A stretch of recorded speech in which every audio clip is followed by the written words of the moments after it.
What? I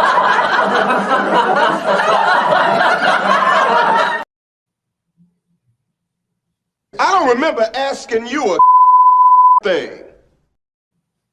Snowman in the Morning begins right now. On your mark, get set, let's go.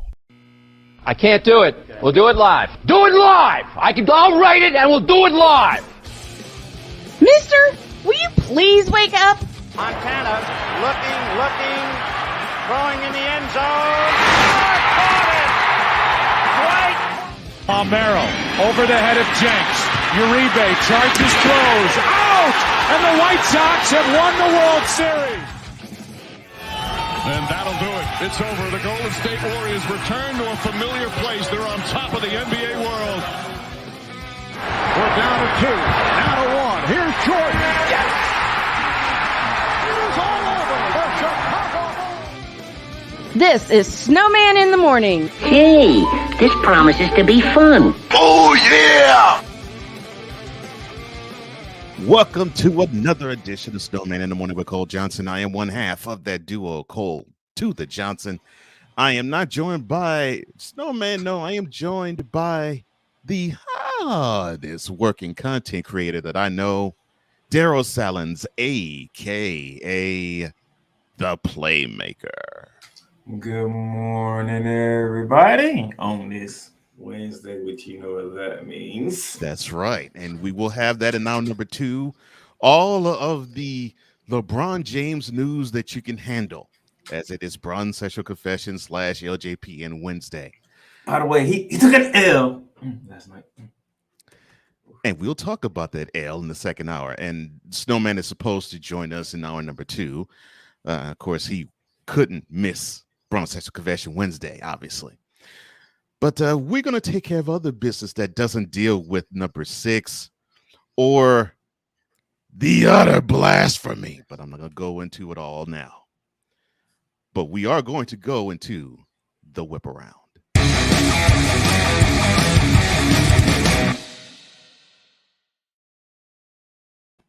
All right, we're actually going to start with hockey, as in Chicago, of course, Snowman's original hometown.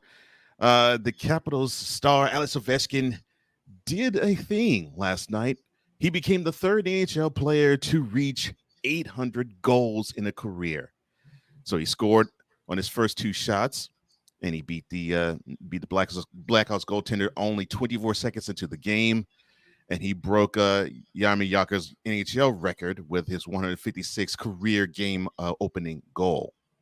So he broke another record, along with setting another.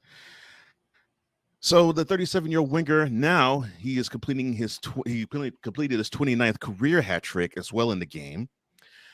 And will he stop, or will he continue onward until he gets to 895? Of course, 894 goals is the mark that Wayne Gretzky set way back in the 20th century. But Ovechkin had this to say post the game that he did score his 800th goal. Quote, soon as it happened, kind of relief, kind of happiness and enjoyment. Close quote. Now, the rest of the Capitals poured onto the ice upon that. And the United Center, of course, this is a road crowd, actually was being respectful. And they responded by throwing hats onto the field and onto the ice, and they chanted OV, OV, OV. Wonderful, wonderful night for Mr. Ovechkin. Wonderful event. Of course, we love how in sports you have these types of events that make you understand how important sports is and how good it is and how wholesome it can be. Now, can he be the all-time leading scorer in all-time goals? That's a feat that's going to be real hard for him to do, and he might need a walker in order to do it, but we shall see. Oh, comments, Playmaker? No, not really. All right. But go ahead. We can go to the next one. All right.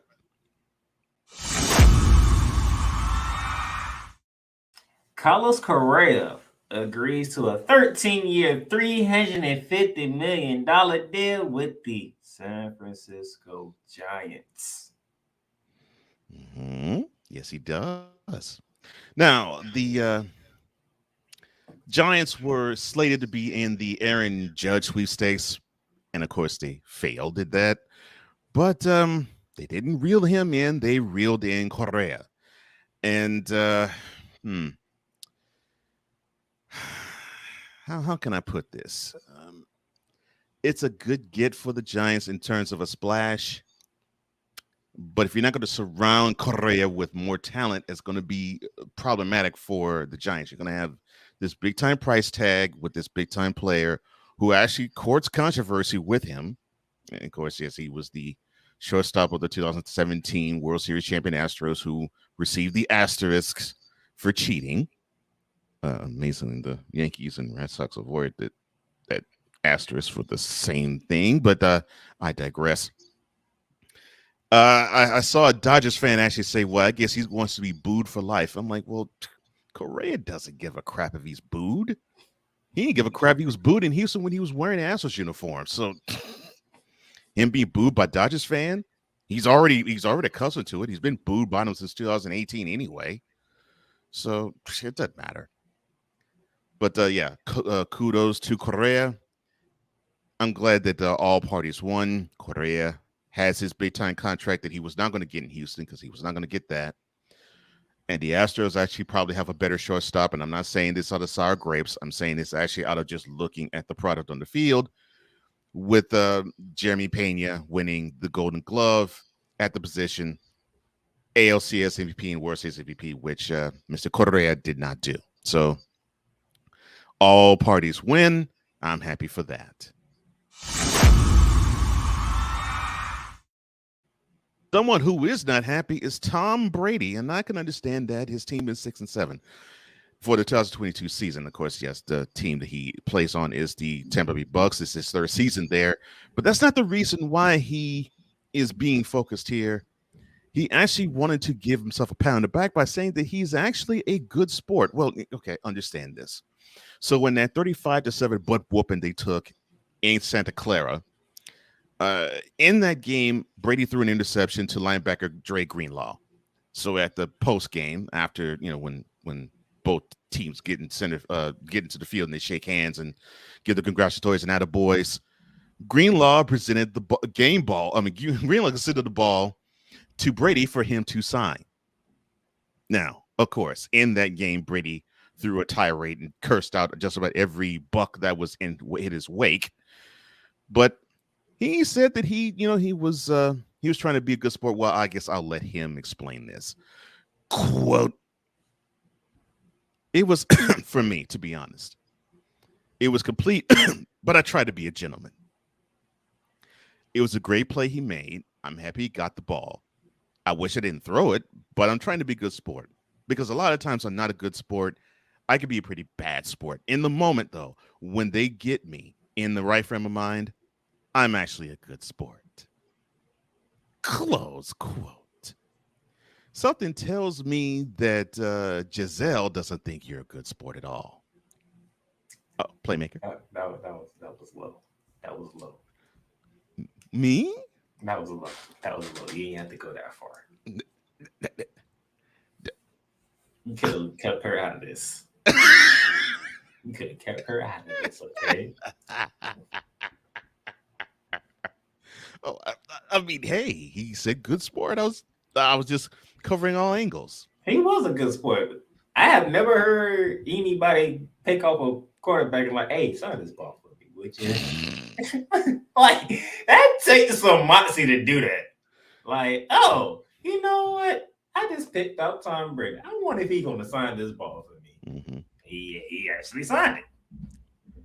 Oh, no, I give him credit for that. I give him credit for actually to basically just. And by the way, that wasn't his fault. That was a hell of a damn play by Greenlaw.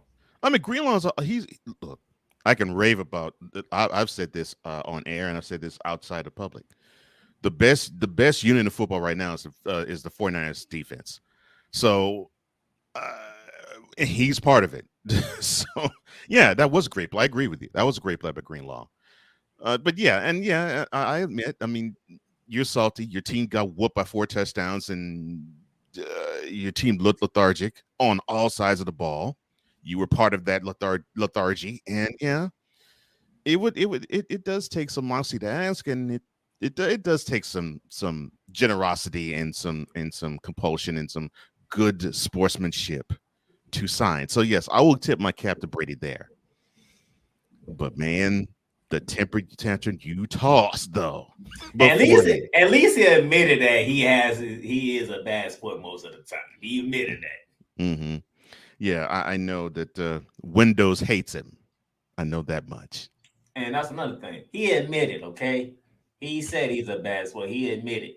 Mm-hmm. He ain't out here trying to act like he's good. He's a good boy. He's like, hey, I have my moments. Mm-hmm. But at that moment in time, hell, there you go. You made a damn good play. I can't even argue. Yeah.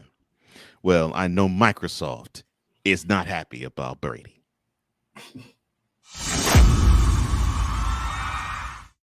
Sticking to the NFL, Cole Beasley comes out of retirement and signs with the Buffalo Bills. How many times does this guy have to come out of retirement? I have no idea. Wide receiver Cole Beasley has come out of retirement to join his former team, signing the Buffalo Bills practice squad Tuesday. I'm guessing they think they have a shot. How many times did Cole Beasley have to come out of retirement? Yeah. And why the heck is this news? Look, fine, Cole Beasley, he's out of retirement. That's great. I'm happy for him. But if you're going to retire, stay there. I mean, the what does he provide? He basically is a poor man's Julian Edelman. Am I not seeing something here? And that's what I thought. He doesn't do anything. Not to excite me. You know, like if it was OBJ, then yeah, I would say, okay, that might raise some eyebrows. But Cole Beasley, he retired because he was sick of wanting to have to do a vaccine and was proud that he didn't. And then he unretired by being a member of the Bucs. He retires again, and he now unretires again. Wishy-washy fool. Goodness gracious. And speaking of OBJ, Jerry Jones came out. Oh, Lord have mercy. Jerry Jones came out and said that OBJ was likely not going to be ready until the spring. And that's which means he would not make it to this season. And that's why he didn't sign OBJ to a contract. Okay. And he signed T.Y. Yes, signed T.Y. Hilton in his place. Yes. Actually, and the funny thing is, we just brought up Cole Beasley. That was the other team who was looking to bring in OBJ. Yeah. So what's really going on, OBJ? Acquiring minds wants to know. And so does his knee. I mean, so does his knees. And that concludes today's Whoop Around.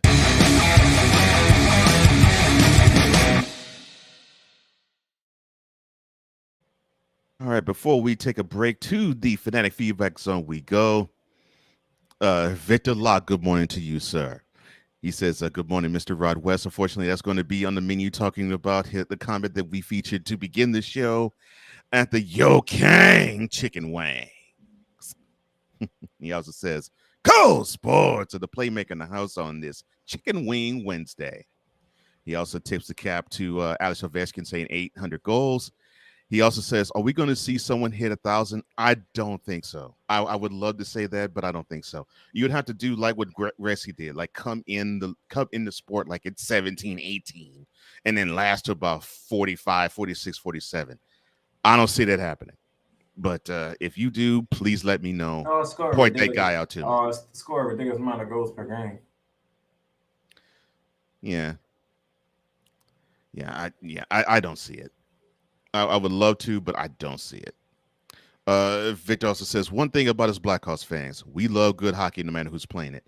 And yes, kudos to the Blackhawks fans, man, for actually being on board to appreciate history and not be biased about, well, this is either one against our team or two, it's not a Blackhawks. So yeah, definitely kudos to the United States faithful, and yeah, they deserve to have those kudos. And yes, again, congratulations to Ovechkin. He also says, I believe she thinks he's a good sport, just not a good husband. Talking about Giselle and Tom. Well, that might be true. That was still a little. Me? Low blows? Never. That was close, bro. I never do low blows. That's good. You had a Ric Flair moment. Dirtiest player in the game. I am the dirtiest player in the. I'm sorry, I can't channel Ric Flair right now. A Pizzle says, "Good morning." I say good morning back to you, A Pizzle, as does V Lock. Ryan says, "Good morning, gentlemen, and good morning to everyone watching and listening in the chat. Get your kerchiefs out. It's Chicken Wang Wednesday." Oh yeah, definitely is. Put a pin in that one. Mm-hmm. Victor says, that one. Mm-hmm. Victor says, did you guys see the debate between Skip and Shannon over Tom Brady? Oh, yeah, you know something? I want to do something in our number one. I think what I might do is curtail what I have planned for the next segment and actually focus on that, because I know Playmaker has some things to say about it. So do I, and I have seen that. I've seen it more than a couple times just to dissect on both sides how that is, but I'll talk further about that. He also says, what's the brew today, Mr. McCoffee? And he says that the brew is hints of snickerdoodle cookies. Still digging in the cookie crumble by Invader. He says, this is delicious. Ryan also says, I would argue that hockey fans in general appreciate when a player does something special. You know, I think out of all the four big-time sports, and when I mean big-time sports, hockey, football, baseball, basketball, that I think appreciates good play, no matter if it's their guy doing it or the opposing team, I think hockey is probably the most generous of the four. So, yeah, I agree. I wouldn't put up a fight with that, because I think I would agree with you, actually. Nice of all you to join us. Thank you for joining us on BS3 Network and on YouTube and anywhere else that you're viewing us here. And if you feel so compelled, please support us on Patreon. Go to patreon.com/SDN Sports Radio Network, and you'll get behind the scenes footage of what we do behind this show and other shows that this network provides. That is patreon.com/SDN Sports Radio Network. And you feel so led to donate to the cause, hit the CashApp at $ Tallman Dr. K50. That's $ Tallman Dr. K50. Or if you feel led to donate to moi, $ Host Cole Johnson. That's $ Host Cole Johnson. When we return, we're going to actually talk about the Skip Bayless, Shannon Sharpe undisputed debate over Tom Brady. Was it theater, or was it true hurt feelings? And who was right and who's wrong in that debate? We will discuss that on the other side. This is Snowman in the Morning with Cole Johnson, joined by the Playmaker. We'll be right back right after this. This is Snowman in the Morning.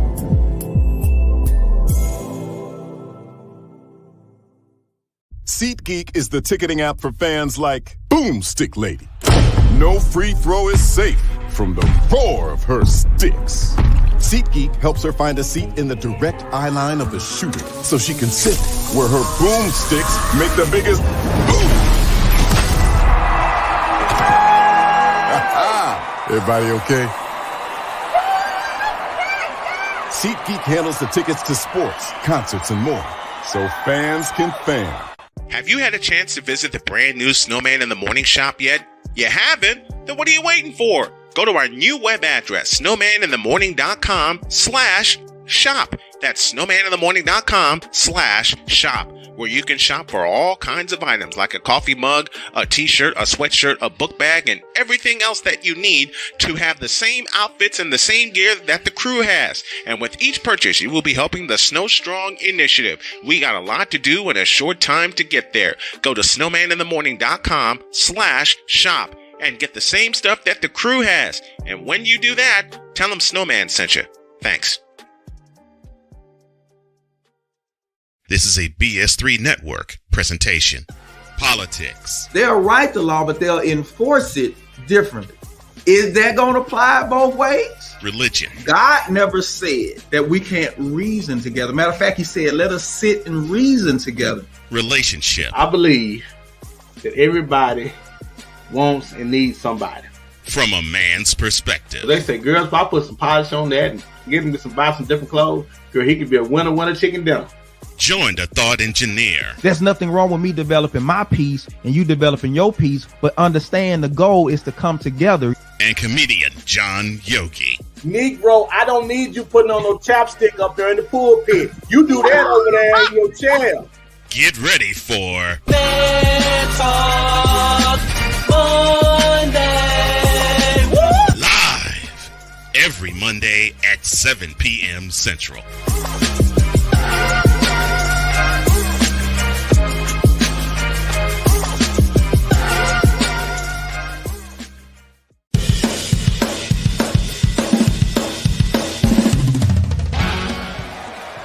Course, Steph Curry, Tim Anderson, Jordan Alvarez, And it's caught. Debo Samuel with the catch. Michael Jordan can sense it. The throw just got the king. BS3 Network. The hottest of hot takes. The coldest of cold hard facts. This is Snowman in the Morning with Cole Johnson. Weekdays at 8 a.m. Eastern. Check your local listings for your viewing and listening pleasure. Mister, how do you operate this Twitter thing or this Instagram thing or whatever the heck? You're supposed to know all this stuff. Anyway, welcome back to the show. Snowman in the Morning with Cole Johnson is brought to you by Penis Water for the ebbs and flows of life. Trust Penis 15 Water. Back at it here on Snowman in the Morning with Cole Johnson. I am Cole Johnson, joined by the Playmaker. And yes, hour number 2 of Wednesday, we will talk all things LeBron James and LeBron sexual confessions. Yes, tune into that. And of course, LJPN, you don't know what's going to go on that channel or what's going to come out of the individuals who are going to broadcast on that channel, but stay tuned. All right, so to address a comment, a question actually that one VLock83 or Victor Locke asked in the last segment. He says, did you guys see the debate between Skip and Shannon over Tom Brady? Or, well, I'll ask you, Mr. Playmaker, did you see it? I saw the clip. Mm-hmm. All right, what are your initial? You know what Skip Bailey is? Skip Bailey is he's like the Bronxexuals when it comes to the people that he loves and he worries about. I could see that. Because if I recall, Shannon Sharp was pointing to how bad Tom Brady looked. Not just this past Sunday, but this entire season, which he has looked bad. Yeah, can't argue that. He has. He's looked. This is the worst he's looked in his career. And here's my this is why. See, this is why I don't watch Undisputed because of Skip Bayless. Okay. How dare you attack Shannon Sharp personally? Yeah, that was because he pointed out what's going on with Tom Brady. Yeah, that was bad. All right, so to set the scene and stage, if you haven't seen it. So it was yesterday's Undisputed. And yeah, you can see Undisputed with Shannon Sharp and Skip Bayless there on Fox Sports 1. They, of course, it's a debate show, much like First Take on ESPN. But instead of course, Stephen A. Smith and the cavalcade of others, it's Shannon Sharp and Skip Bayless. Shannon Sharp, of course, former. See if I can get the see if I have more teams. Okay, yeah, former Raven and of course former Bronco. He is also a Pro Football Hall of Famer. Yes, Skip Bayless, who's been a journalist ever since the 1970s, covering the Cowboys, the Bulls, and the 49ers, if I'm not mistaken, in his tenure, among other teams. So the topic of some conversation was centered around Tom Brady, and Shannon was being harshly critical, and thankfully so harshly critical, because you got this guy who supposedly is the greatest football player of all time, and that is something that Skip Bayless has championed for many years, even before the latest rash of rings that Tom Brady has received. But Shannon was basically just saying that schematically, Brady has just not come to the table this year, and he has really hurt more than helped the Bucks. And Skip's stance has basically been, well, it's hard for him to be. It's hard to just simply throw the whole blame at him when you got the rest of the team that just is not on par. I mean, you got Chris Godwin, who's still trying to recover from being injured. He's not his former self. You got Mike Evans, who keeps dropping passes. You don't have.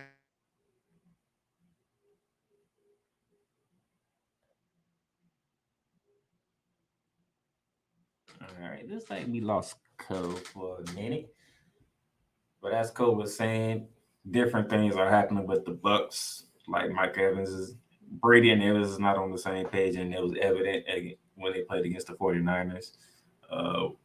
When they did connect, it's a penalty, so the plays coming back. Offensive line has been beaten up. Defense is not playing up to the level that they used to play up to. There's a lot of different ways that the Bucks have been disappointing this season, despite being in the lead of the NFC South. Okay. Nevertheless, Tom Brady is a part of that team. Tom Brady is the quarterback of the Tampa Bay Buccaneers. So Tom Brady is the leader of that team, per se. It's not been going well whatsoever for him or the Bucks. It's been a struggle. Tom Brady's been turning the ball over. The Bucks ain't getting turnovers. There's a lot of different ways you can go with this and how the Bucks have looked this season. But you're a Tom Brady. You are considered the GOAT, especially by most people from my generation on down. You won 7 Super Bowls. You've been to 10 of them. Okay? You are considered the GOAT. Nevertheless, so when you don't look right, the team don't look right, we're going to look at you, Tom Brady. So when Shannon Sharp points this out, a lot of people is not going to disagree, except one person, being Skip Bayless. And we know this because he done this when he was with ESPN at First Take. Here's the thing. For you to personally check, your co-host want to call him just because Tom Brady's better than him. It's crossing the line because anything that Shannon Sharp said had nothing to do with what he did in the NFL. Shannon Sharp got his numbers, he got his ring, and he's in the Hall of Fame. He got to where he wanted to get to. His job now, like Damian Rudy, like Ryan Clark, like I can keep going naming former players who are in the position that Shannon Sharp is in.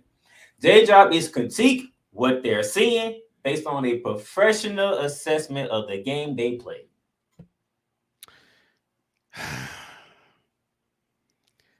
To me, I think that whole argument devolved when Skip asked the question to Shannon, quote, "Who do you think watches more film, the coaches on the staff or Tom Brady?" Close quote. Now, I knew. Why does that even matter? I agree. But I knew when Skip asked that question, I was like, oh, Lord, this isn't going to go well, because Skip is going to not rail or go in on Shannon unless he said, well, Tom Brady watches more film than the coaches. But of course, he wisely said, well, the coaches watch more film. And then that's when Skip, I won't say lost it, but that's when Skip basically started to defend his man. And then he went personal attack on Shannon. And basically saying, well, there's no way you could say that that the coaches have watched more film than Tom Brady. And I'm thinking to myself, okay, so you got, let's see if we can follow the logic here, Mr. Playmaker. You got the head coach, the offense coordinator, the defense coordinator. You got, let me see, quarterbacks coach, offensive line coach, running back coach, receivers coach, defensive line coach, linebackers coach, secondary coach. I think I'm on to 7 position players, 2 coordinators, and a head coach. So that's 10 different people who I'm sure all of them watch some sort of film at some point in 1 week versus one man who I'm sure does not watch 80 to 100 hours worth of film in a week. So the answer, of course, is the coaches, because that's their job. And yes, I know it's the quarterback's job to watch film too, but it's the coach's job to watch film and break it down so that they can put forth a game plan to help their team win. But when you have somebody like Tom Brady, of course, Brian Leftwich will consult with Tom Brady. What did you see on film compared to what I seen on film? Which that's what you're supposed to do, right?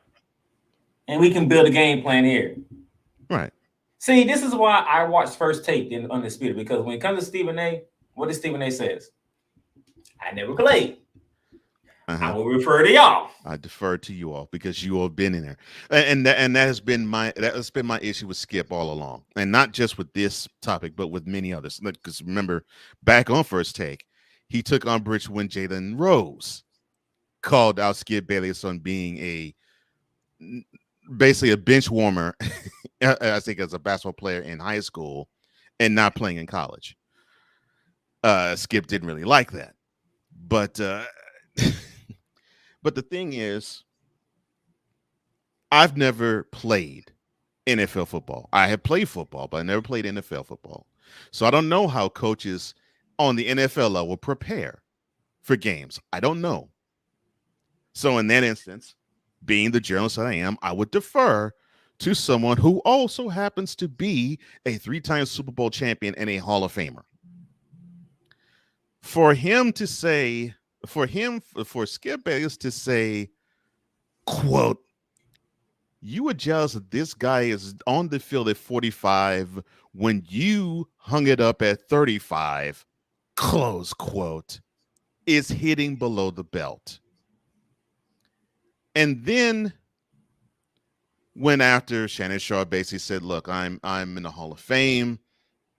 I have 3 Super Bowls. Skip fires off with, quote, Brady has 7 Super Bowls and he's better than you. Close quote. See, this is what upsets and frustrates me. It isn't about the rings. They play football is the worst position where you can say this guy is better than this guy because he's won more rings. The best you can do it is if the guy played the same position. And even then it gets sketchy. But that's the best way you could do it. One is a quarterback, the other was a tight end. Okay, so Shannon Sharpe won 4 less rings and went to 7 less World Series Super Bowls than Tom Brady. It doesn't diminish the fact that Sharpe has been an NFL player for more than a decade, knows what he's talking about whenever you talk about the NFL, and could probably run circles around what he can teach us all. Now, yeah, does he sound like a clown most of the time? Yes, he does. I'll be the first to say sometimes I want Shannon Sharpe to not say a word, because it's better for him to look the way he does than to sound the way he does. And I'm not talking about how he speaks. I'm talking about what he speaks. But even with that being said, I cannot disparage this guy because he has been on the highest level of professional football. He's one of the best tight ends who's ever played in the sport, whether we want to agree with it or not. We don't have, none of us have the room to say, well, Shannon or Shay or Sugar or whatever the heck you want to call the guy. You were nothing because I did this. None of us can say that. And Skip can't either. Yet he feels emboldened to do so. And I find that to be problematic. That is freaking ridiculous. Because when Stephen A, even if he do come back at around clock down, he don't go personal on them. No, never, and it shouldn't. It shouldn't ever go personal. And Shannon called him out perfectly when he said, "You mean to tell me that you're going to personally attack me to defend Tom Brady?" And it did, and the messed up part is it didn't even have to come to that. It didn't even have to come to that. I don't care if you're trying to drum up any type of ratings. It didn't have to come to that, and it should never come to that, because like you said earlier in this segment, Stephen A. Smith, because I would do the same thing. I'm like, look, I'd never played. I mean, I played football, but I've never played on the highest level. So I would defer to those who have, because I would defer, and I would defer to Shannon on that. I would say, man, Brady is looking. I know Brady has been the man, and he's done all these wonderful things, but he's been looking like hot garbage, man. You can probably explain it better than me. What do you see? And that's how I would go with it. And then I would roll what he would say, because I can't argue with a guy who has been in the locker room of 3 Super Bowl champions on 2 different teams. I can't argue with the fact that he caught passes from one of the best quarterbacks in the history of the game, in John Elway. I can't help it if he actually played on the same team as probably one of the greatest middle linebackers to ever set foot on the field. I can't argue with that. I can't dispute that. I've never played on that high a level. So for Skip to say, well, I've covered the sport. Well, I've covered the sport too, but it doesn't matter. I've covered the sport, and I actually have an advantage over Skip because I played the sport too. But it doesn't mean I'm going to shame somebody who has played on a higher level than me. Yeah. Frustrating. And it makes those who are like Shannon Sharp look at those like us who either have not had a professional experience or have not even set foot on the field at all, not put on helmets, not put on pads, not went in practice, not practiced in triple-digit heat, not done gassers, not done Oklahoma drills, and have not been in the cold to play. It makes those like the Ryan Clarks, the Shannon Sharps, the Chris Candys, the Bart Scotts look at a Skip Bayless and say, you have no right whatsoever. And because you think that you have the right because you've covered the sport for however many decades, you think you know it all. And you actually do think you know more than me. No, you don't, because you've never been in the locker room. Look at Stephen A. Irvin.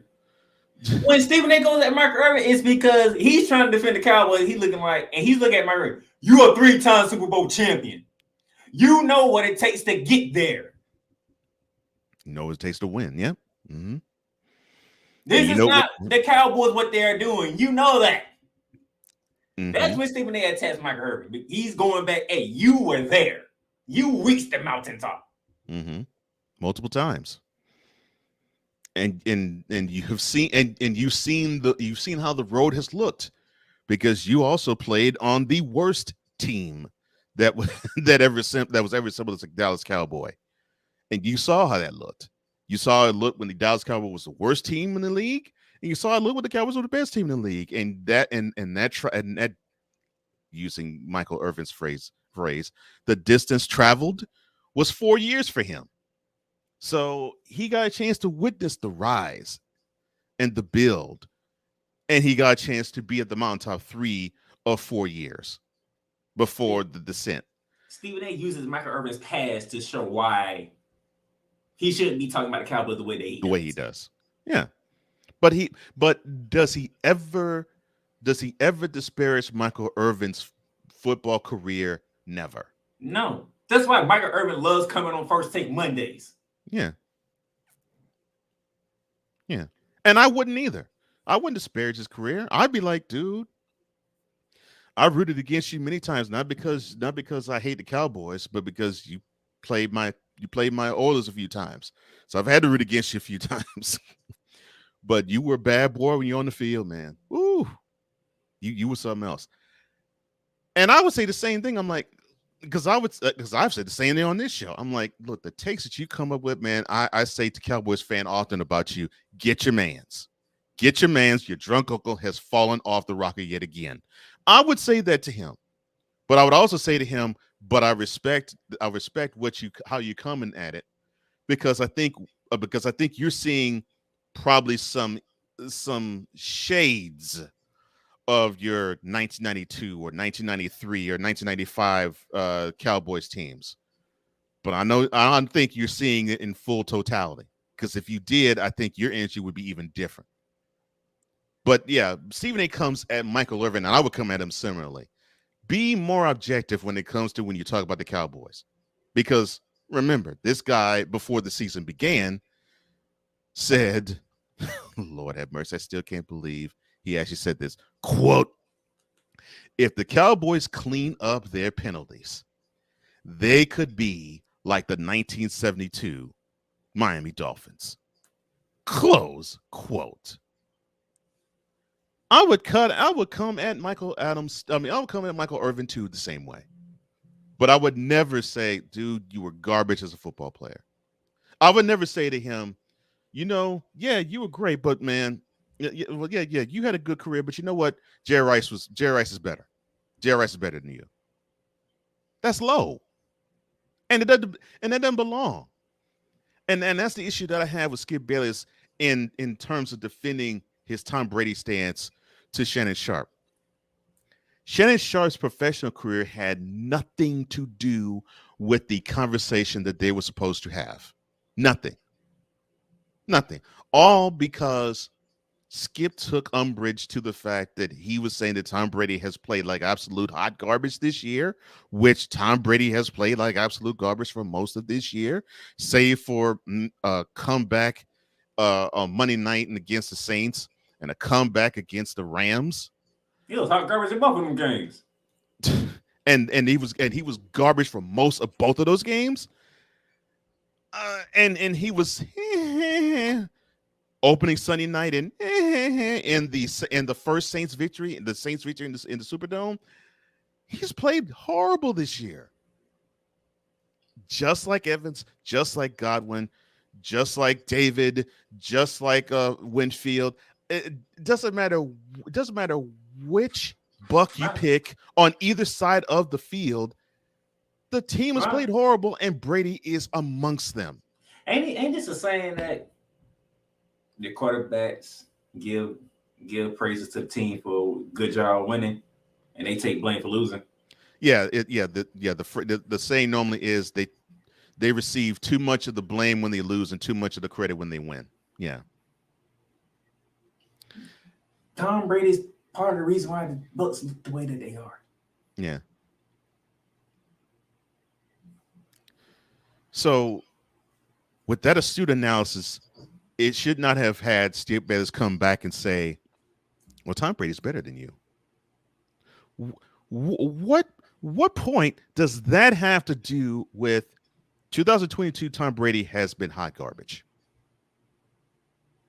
And it looked like to me Shannon Sharpe was breaking down, okay, I think this is why Tom Brady has been hot garbage this year. Look at how they prepare. This is how I was looking at it. Look at how they prepare for week to week. You have these You have these coaches who prepare for these teams, and then you have a guy who probably is not in these rooms, except the quarterback's room, obviously, and maybe the OC's room. And then you comprise of the plan, and then the night before the game, you see this guy come in and red mark everything and say, "Yeah, I think we shouldn't run this. We should run this." That would cause a monkey wrench in anybody's plan. I don't care what team you are on. So, to me, I was thinking, okay, I think I'm getting some insight, which it wasn't insight that I didn't know, but it was insight that made me think, okay, this actually might be a really good, valid reason as to why the Bucs have hiccuped this year. Okay, I want to look further, and I wanted Shannon Sharpe to go further, but Skip Bayless and his dogmatic defense of Tom Brady ruined all that. Man, don't be some attacking that, man. Really did. That's what I'm saying. What place did Shannon Sharpe's career have anything to do with the conversation that they had? Because Shannon didn't introduce, well, if that were me. He didn't say, well, back in my day. He didn't really do that. But it was the fact that you had Skip, who basically just disparaged Shannon's expertise at a sport he played professionally. And he said, look, you talking to me like I played this game like a bum, after he said, well, yeah, you look at Tom Brady and you're jealous because you retired at 35 here. Meanwhile, here's this guy at 45 still playing. And I'm thinking, what? It's like, no, he's not. No, he's not. You got him on this show because you appreciate somehow you appreciate the way he looks at sports. I'm assuming chiefly amongst all of them, you love the way he looks at the NFL because he played in NFL. So if that's the case, why would you want to go on him? Yeah, that was not cool. That was not cool at all. Not cool at all. Oh my gosh, it still upsets me when I think about it. I can't watch Skip Bayless. I used to, but I can't watch him. Is like you can't be delving into this and act like this guy is not playing terrible. He is playing terrible. It's like clear cut. Yeah. You know how so terrible? Most of ESPN coverage when he went on Tom Brady, it was on Brock Purdy and the 49ers. Yeah. And like I said, Tom Brady in this generation and on down is considered the GOAT. He is. Well, Brock Purdy is getting the limelight on this one. Mm-hmm. As he should, because he played pretty well on Sunday. He almost played mistake-free football Sunday, so he should get the lion's share of the credit of the kudos. And speaking of Michael Irvin, guess who was his number one playmaker? Brock Purdy, as it should have been. Purdy. I mean, everything gonna have to be centered around Tom Brady. No, but I get it. Tom Brady's the biggest name in football. I hate to say that. Yeah, there's better players than him, but in terms of the casual sports fan and even the hardcore ones too, if you want to get eyeballs onto the screen, Tom Brady has to be mentioned, and all of a sudden people flock to the tube. So yeah, I get it. I fully do. But in the staunch defense of the man, you should not despair. This is this is why I created Bronze Sexual Confessions. You saw it right there with the Bradyite and Skip Bayless. Because you can come with scintillating analysis of why that particular play that they staunchly support has been complete trash. And the response from them is, oh, you're a hater. You're jealous. You don't know what you're talking about. You don't have the facts. That is typical bronze sexual behavior from a Bradyite, and Mr. Skip Bayless is a Bradyite to the 1,000th power. And it's frustrating because you can't have good analysis. You can't have a good conversation with somebody like that, because when they want to devolve and make it personal, it's like, what's the use of even talking to you about this?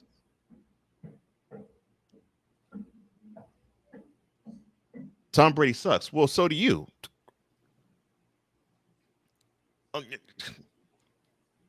I mean, because I remember many times with many takes I've done, people say, well, have you played the sport? Talking about football. Have you played the sport? It's like, yeah, offensive lineman. Have you played professionally? No. Well, then you know what you're talking about. Yes, I do.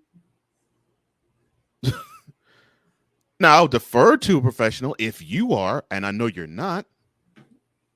I mean, but I know a lot of how things go down in football because I've been in football locker rooms. I've been in locker rooms when we won. I've been in locker rooms when they've lost. I play high school basketball. You play basketball. I ain't make it to college to play basketball. But guess what? Most people don't question my knowledge of basketball. Nor should they. Because when you hear me speak on it, you see what I be talking about. Exactly. That's why they actually start using your terms now. All the darn chip, and all of a sudden the chip goes quiet when it's all of a sudden, oh, he was actually right. Thank you. Yes.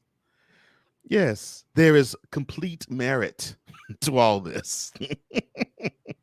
And Chris, I good morning to you, Chris Deeds. Good to see. Decent numbers, but we talking about Tom Brady though. Oh man. We're talking about Tom Brady. Decent is not good enough. And that Shannon Sharp part, right? He got okay numbers. Skip would still lose his mind.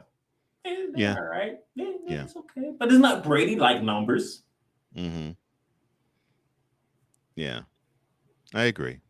To the Finance Speed Fact chat we go to. Victor Locke says, I don't know if it's fake because Shannon gets it to his feelings. No, that wasn't fake because Shannon almost cussed. Yeah, he said, I'm in the Evan Hall of Fame. And I think if he didn't remember that he was on TV, that effing would have been full. And that's what I was saying earlier. I'm like, sometimes I really don't want Shannon to speak. But in this case, he got offended. And I can't blame him. He says they're both obsessed fanatics. Yeah. One is obsessed with Brady, the other is obsessed with LeBron. Yeah, no question. And they both deserve each other because it makes me happy. They both have to actually deal with the obsession of the other.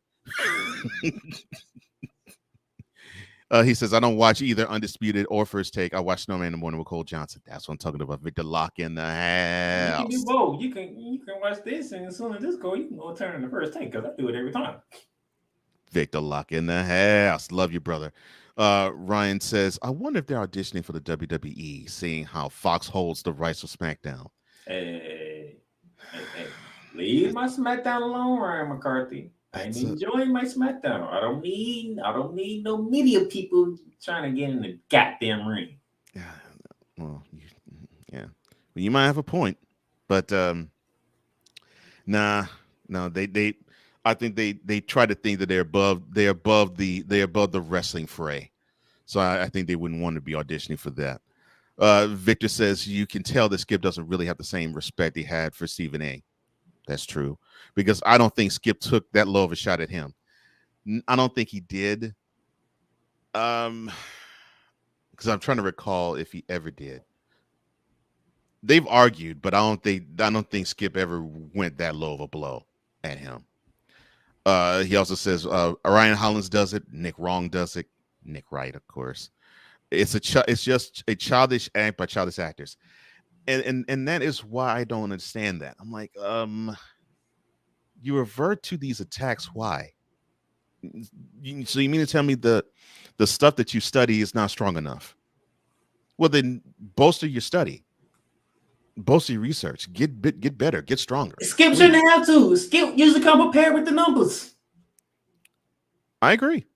And I will still say to him, step it up. Because if you got to resort to you suck, as a response to someone who's coming at you with some great analysis, then I guess the numbers that you have still aren't good enough, and you got to come up with some more stuff.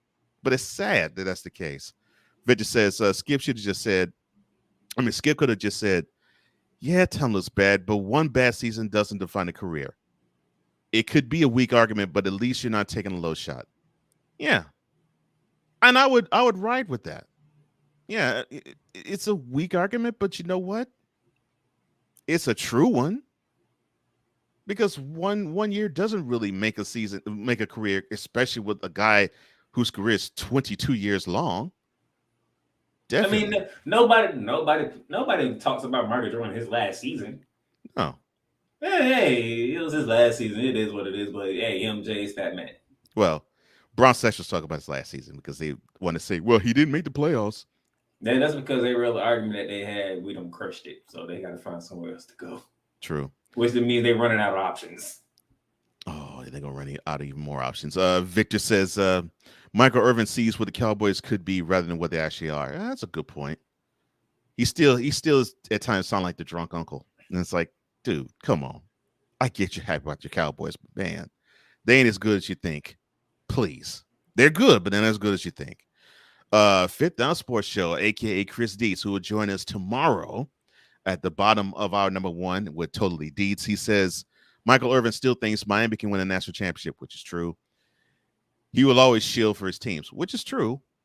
He does. I mean, because he will do. Nah, he don't say nothing about Miami. Well, he doesn't say anything about Miami because Miami is in the toilet right now. But I have seen him do pep talks for in Miami's locker room. I mean, recently. And I think they do a hype video on the big board for him getting the crowd ready for Cowboys games. But let that star come on that screen. Yeah, he reps the Cowboys harder than anybody. It's not even a question. He reps the Cowboys harder than anybody. Even the U don't get repped as hard from Michael Irvin as the Cowboys do. Vidal says, and Shannon's position takes more punishment than Tom's does. Exactly. You know, at tight end, either you have to deal with push-offs from linebackers, hits from linebackers and safeties, or you're dealing with trying to block defensive ends and chipping outside linebackers. It is not an easy position to play tight end. But and people will probably argue there, Victor, that quarterbacks, they take hits too, which that's true. But you don't have to grind every single play as a quarterback. Dietz says Tampa Bay is playing terrible, and Tom Brady is putting up decent statistical numbers despite the win-loss record. I'll come back to that because he put forth stats later. Ryan says one thing that Tom Brady has relied on his entire career is a steady offensive line. This season, it's leakier than the Twitter files. And that is where it's been the issue. Two all-pro offensive linemen down for the year before the season started. And sounds familiar. Mm-hmm. Yeah, I know that hits home. I'm sorry, bro. But yeah, two all-pro offensive linemen down before the season started.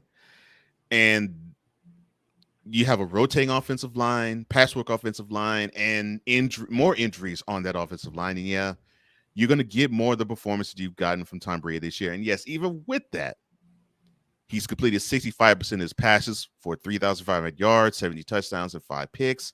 If you put those numbers up without the record, they are pretty good. The numbers are good. See, here's the thing. 6 and 7 is not. I'm sorry. Here's the thing. Chris knows this. Those are good numbers. But who are we talking about? Well, forget Tom Brady. Those numbers are good. I don't care if you are Jesus himself. 6 and 7 is not good. And stats are just part of a quarterback. Now, here's my thing. You look at those stats, right? Mm-hmm. Any quarterback not named Tom Brady, Patrick Mahomes, or whatnot. Quarterback ain't the problem. Problem somewhere else, correct? That's what they'd say. But it's Tom freaking Brady we're talking about. And I don't care if it's this is the man who was in New England when Bill Belichick would not get him any outside of Randy Moss, any big name receivers. And he made it work with 6 Super Bowls. By the way, he didn't even win more with Randy Moss. I don't give a crap if it's Brock Purdy. If you put up these numbers yet your team goes 6-7, part of that problem is you. I'm sorry. That's just how it is. D says Tom Brady is 4th in the league in passing yards. The problem is they just aren't scoring touchdowns. Guess who is leading the team in trying to get them touchdowns, but they settle for field goals? You know, to me, it's like, yeah, the wide receivers have to do their part and not drop passes. Yeah, the running backs have to do their job and hit the right holes and not just simply hit their heads either on a defensive lineman or hit the butt of the offensive lineman. I get all of that. But sometimes the QB has to take some of these hits too, and it has to take some of that blame too as to why the offense isn't flowing and clicking like it was 2 years ago and like it was last year. Because you can only take the running backs suck and the wide receivers are dropping passes and the tight ends, you don't really have a reliable tight end, and the offensive line is patchwork. But so far, all you have to do is look at Chicago. All of that is true, yet Justin Fields doesn't get the pass that Tom Brady does. Yes, it's because Tom Brady has 7 rings. But I guarantee it doesn't matter what quarterback it is. You put up that stat, you put up those stats, you put up the 65%, 3,500 yards, 17 touchdowns, 5 picks. But your team is 6-7. It does not matter. Go to the next comment. No, the one before it. Oh yeah. So Brady behind Mahomes, Herbert, and Burrow. Justin Herbert. 7-6. My point exactly. Basically put up the same number as Brady is. My point exactly. Justin Herbert, 7-6. He's part of that problem too. And I really believe, and I say the same thing. Tom Brady is part of the problem in Tampa Bay. Todd Bowles is a bigger problem. In San Diego, Justin Herbert is a big problem. Brandon Staley is a far bigger one. Because you can't have the 2 most important positions on your team, put your squad in disadvantageous positions time after time after time, and survive it. And the 2 most important positions to me on the team is head coach and quarterback. Sorry. And yes, I agree with you. Promise on the sidelines, Todd Bowles is a terrible in-game coach. And scratch Todd Bowles, put Brandon Staley in the same spot. I say the same thing about the Chargers. But both quarterbacks have to own some and shoulder some of that blame too. They just have to. Victor says true, but it's a penalty more than not for hitting the QB unless it's unnecessary roughness. You can hit a tight end, no problem. Yeah, it's true. Man, if you hit Tom Brady, it's a damn penalty. No. You breathe on Tom Brady. It's a penalty. He says, and all the QBs that started all year has thrown for at least that amount of INTs. Like I said, man, people clown Snowman because Jimmy Garoppolo doesn't put up those type of stats, but it just keeps winning. Part of that is it's on the quarterback. He's supposed to put the ball in the hands of the position players who can get them the key yards, the key first downs, and the key touchdowns. I'm sorry. If the QB is not giving you W's, it doesn't matter what stat you're putting up. Prime example, Mike White. Now, to me, he has looked loads better than Zach Wilson. But correct me if I'm wrong. So they went to Minnesota recently and they got a win. Nope. No. Okay, so they went to Buffalo and they got a win. Nope. No. But the team can't rave enough about Zach Wilson. But you know what you're looking at? 7-6 record, now in 9th place in the playoff positioning. If I guarantee you, if Mike Wright won one of those 2 games, guess who we'd be talking about with the Jets? Oh, we can go the opposite route. Cut Cousins. That's a 10-win team. Mm-hmm. Nobody's giving Kirk Cousins the credit. Everybody's waiting on Kirk Cousins to come on back down here. And he will when it gets to January. That's why I'm not even concerned about the rest of this regular season. See? I'm not. It's the playoffs. When he actually has to play against really good competition, you won't see these 400-yard games he's thrown for. Oh, that's right. He threw for that in a loss.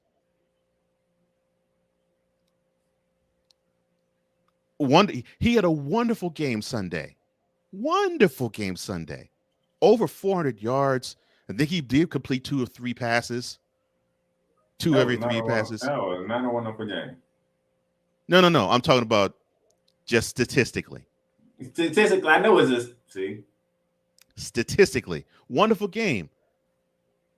But did Minnesota come out of Ford Field with a W? No.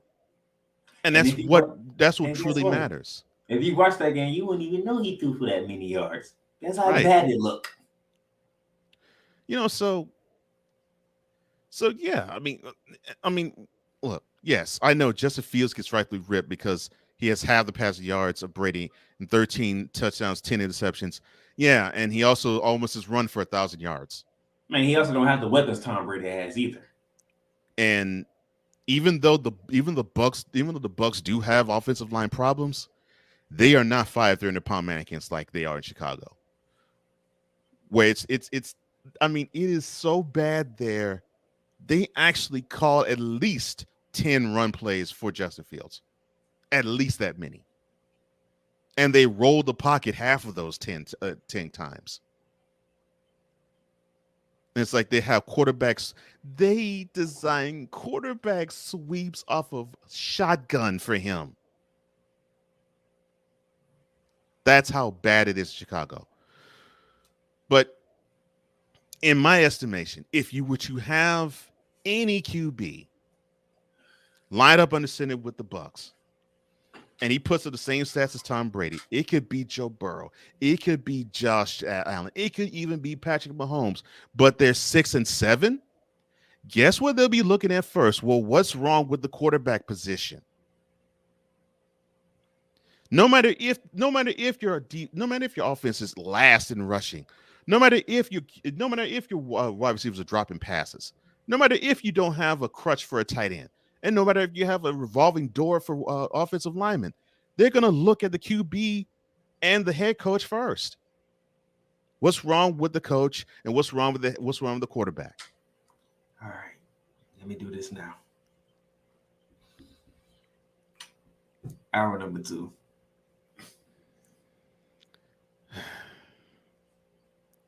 Might as well. You got no choice. Go. Hour number 2 starts now. On your mark, get set. Let's go. 'Cause we take this job so serious. All of it between 2 people and 4 nostrils. All of it was gone. LeBron James is pure, unadulterated trash as a basketball player and has been for 20 years. We don't want to see. Wait a minute. We don't want to see. Bro. Number 420. Why is El Jefe? Number 420. I had to do it. Oh man, I thought I missed it. What in the all types of blue hell? This is Snowman in the Morning with Cole Johnson.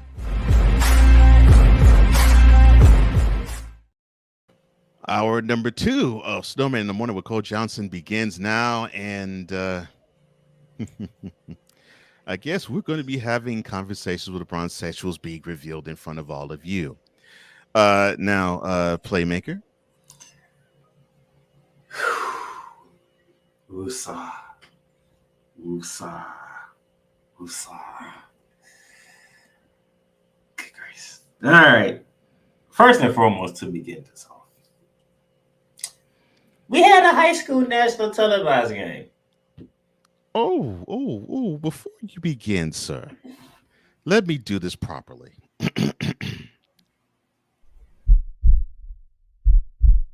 In a world where partial greatness is celebrated and total greatness is shunned, there stands to be a figure on the lips of those who love him and those who hate him. The inane comparisons to Michael Jordan and Kobe Bryant continue and has existed since 2003. There is no end in sight, for the battle between those who unconditionally love and unconditionally hate him wages on. These are their stories. Welcome to the Bronzexual Confessions. And now I will say to my co-host, Cook, sir. All right, so we had a high school national televised game. Why did we have a high school national televised basketball game? Well, on one side, you had Carmelo Anthony's son. That's nice. Kanye. On the other side, you had Bronny James. Oh, and by the way, Scottie Pippen's 2 of his sons was in that game as well. Mm-hmm. Oh, it's the 20th year when LeBron James and Carmelo Anthony went up against each other in high school. Mm-hmm. That's correct. I'm gonna throw you Bronzexuals a bone. Uh-oh. The only things I would give LeBron James is the fact that his sons is getting recognized in high school. When Michael Jordan's son was playing in high school, we weren't talking about him, were we? Do you recall Cole Johnson talking about the little Jordans playing ball? Not really. Yeah, not really. Matter of fact, his son went to UCF to play basketball. That's correct. At the time, nobody even cared about UCF in any damn sport. They did beat my Florida Gators, though. And he was on that team. That was in Orlando. I remember that game. Mm-hmm. And that was like, they did a breaking news on that one. I remember that one. I was mad as hell. Breaking news. Oh, no. Matter of fact, this was before I even went to UCF. This is like years before I went to UCF. So that's how I tell you how much of a Gator fan I am. Okay, guess what? I ain't getting no stats from ESPN. I ain't getting no final scores. They just wanted to talk about Carmelo's son and LeBron's son. They got to play each other, and it was nationally televised. That was just the appetizer. Guess what the main course was? What, the interview with Carmelo Anthony? No. Darn. The main course took place in the city of Angels when it was the Los Angeles Lakers hosting the Boston Celtics. Oh, that was last night. Yes. Last night. Oh, yeah. Well, the 2 winningest programs in NBA history going against each other. Always makes for great television, correct? Can never miss a Celtics Lakers game, correct? Mm-hmm. So as I'm reading this, I'm on ESPN now for those of you who want to know. It says here that Jason Tatum scored 44 points. Jada Brown added 5 of his 25 points in overtime. And the Boston Celtics, who blew a 20-point lead in the second half, came back and rallied from a 13-point deficit to win 122-118. Yes, they did. Now, this is a Boston confession, so Boston, you get off the hook on this one because I should get on y'all first because of how the fact that y'all blew a 20-point lead to begin with. Yeah, that should not happen. But here's the funny thing, though. Especially because that whack Lakers team. But here's the funny thing. Did the second part says rally from a late 13-point deficit? Mm-hmm. So you telling me the Lakers actually had a double-digit lead after being down double digits? That's correct. And the Celtics forced the game in overtime? Yes, they did. And they end up winning that game? Yes, they did. Okay, so now I have to go to the stats, because I gotta see how this happened. Yeah, let's go call to them the stats. Anthony Davis, 37 points, 12 rebounds. This is what we've been waiting on from Anthony Davis, who has been doing it quite often now. LeBron James, 33 points, 9 boards, 9 rebounds. Okay. You got 20 and 14 and 5 from Russell Westbrook off the bench. So the big three shows up last night. Nobody else did. But it's LeBron James' team, correct? It shouldn't be, but it is. So when you step on the court, when LeBron James is your teammate, your game's supposed to rise, correct? That is correct. It's supposed to go from here to here, right? You playing with the king. Oh, I'm sorry. You playing with your king, okay? This is what let me see here. Patrick Beverly, 6 points. Dennis Schroeder, 2 points. Lonnie Walker, the 4, 7 points. Trey Brown Jr., 2 points. Austin Reeves, 4 points. Kendrick Nunn, who actually played with LeBron down in Miami, 3 points. I don't see any help. Did LeBron James motivate them? This is the Celtics we're playing against, okay? This is the rivalry of the NBA. This is Boston and LA. This is green versus purple.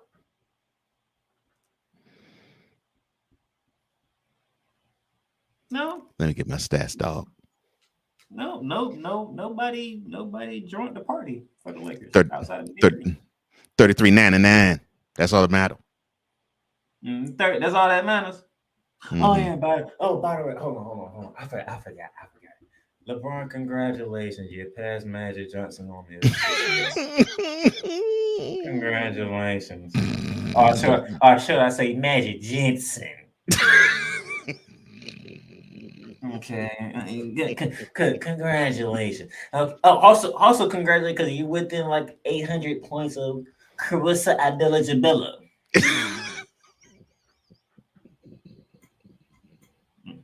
Yeah, you within 800 points. Good for you. Oh yeah. By the way, a lot of people have said that, and my response to them is, a lot of people don't even care. The funny thing is, as I peruse social media. Oh Lord, no. One of the least things that I see on social media. LeBron chasing Kareem Abdul-Jabbar. Of course. One of the least things I see on social media. Not one of the most, one of the least. We talking about how Tom Brady looks. We getting ready for bowl season, NFL stuff, MLB. I see everything. I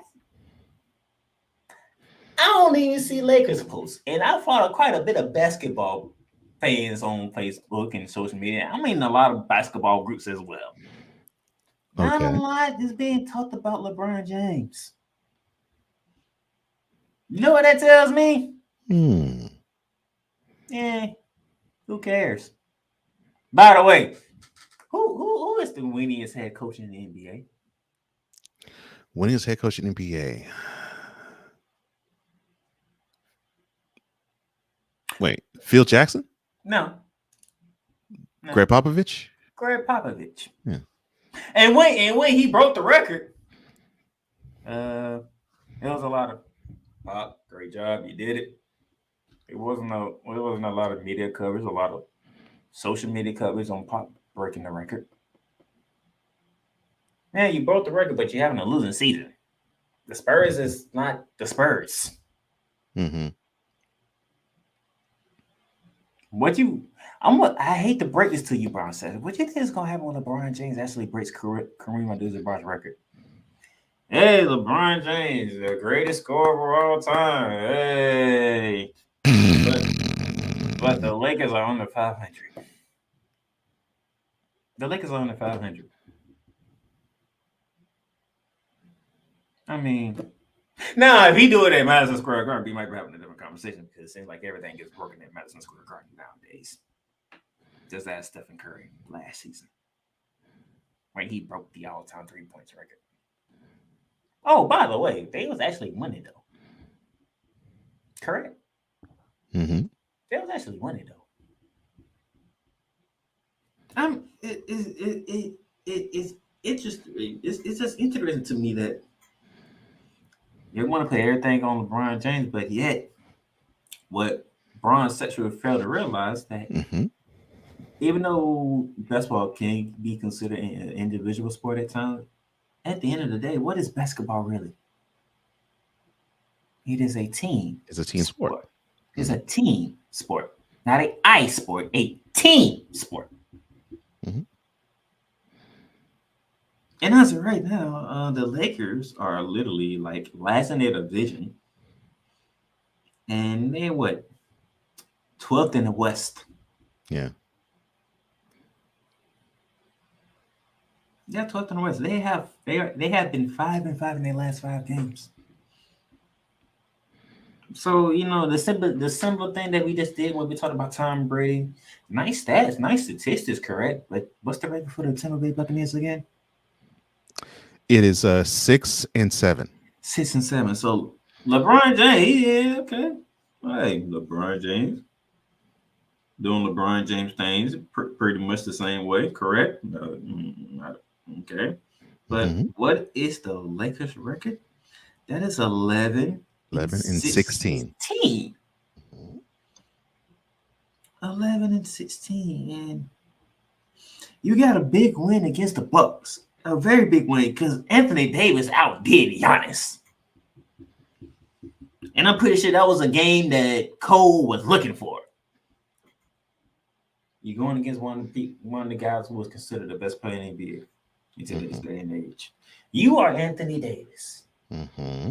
Most people with a brain can say that if you put Giannis versus Anthony Davis should win. He should. He has more skills than Giannis. That is correct. That was on display when you played the Milwaukee Bucks. It was. Okay, back on December 2nd. You outdid Giannis in Giannis' own building. And then next thing you know, you get beat by the Cavs. You get beat by the Raptors. You get beat by the 76ers in overtime. That's right. You beat the Detroit Pistons, but it took you to beat them by 7 points, and they didn't even have Kate Cunningham. Yep, who's out for the year. Yes. And then you come back from a 20-point lead last night to be up 13 just to lose that game to the Boston Celtics. And guess what? Nobody's talking about LeBron James, but do I need to give you the stat line again for LeBron James? 33 points, 9 rebounds, 9 assists, but we ain't talking about LeBron James. We're talking about how y'all blew a 13-point lead and how Jason Tatum went for 44. 9 and 6. How Jaylen Brown got 25, 15, and 5.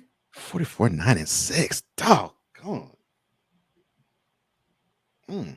I mean, Marcus Smart added 18, 5, and 6. Yeah, that team couldn't stop a cold. So, and by the way, this is the best team in the league who just got done getting they butts waxed. Yeah. The game before. By Golden State, right. On national television. Mm-hmm. I mean, got waxed. The Splash Brothers combined for over 60 points. Mm-hmm. They came to LA and was like, oh, hell no. We ain't doing this. Oh, no. And they came prepared. So, individual. Oh, by the way, just to make this the. Oh, I forget. Oh, Cole, forgive me. I forgot to mention something. Okay, what you forgot to mention? I totally forgot because the NBA did do something differently, and it just hit me. They added some names to these trophies now. Yes, they did. They added, and I gotta find I gotta find what did they name? I think they named an MVP after somebody. I can't remember. Yes, they named the most valuable player award after Michael Jeffrey Jordan. The award now is officially called the Michael Jordan Kia NBA Most Valuable Player. And they did this in a season where LeBron James is supposed to break the all-time scoring record for Kareem Abdul-Jabbar. They did this in the exact same season when Kareem's record will crash or possibly crash to LeBron James. So who's the GOAT?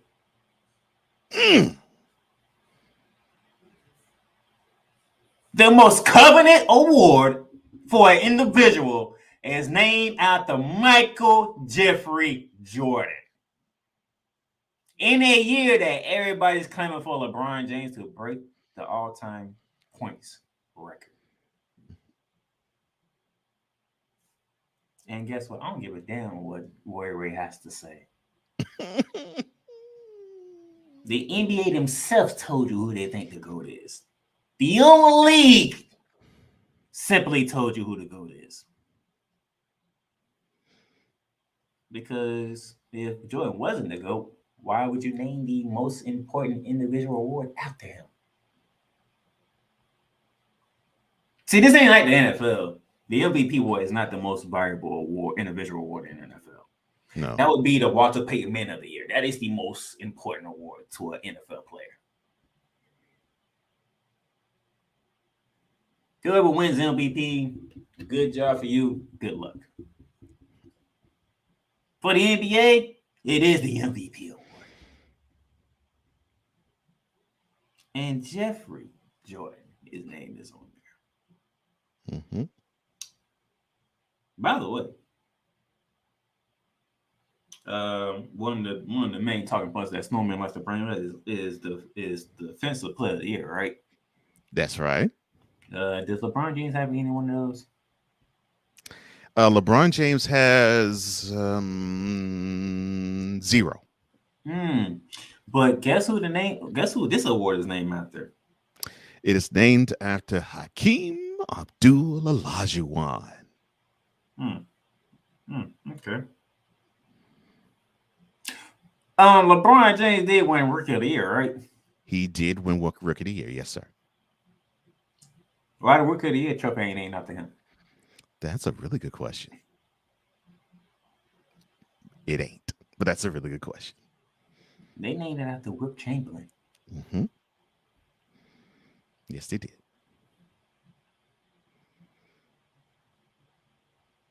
It just ain't something to think about because I'm like,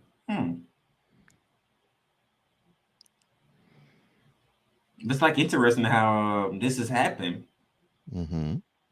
on the 75th anniversary of the team being named last year, and LeBron James is a part of that team, correct? Yes, he is. He's one of the 75. Michael Jordan's part of that team. Yes, he is. LeBron's a part of that team. Yes, he is. Dwayne Wade's a part of that team. Mm-hmm. Nevertheless, they still chose Michael Jordan to name the MVP after.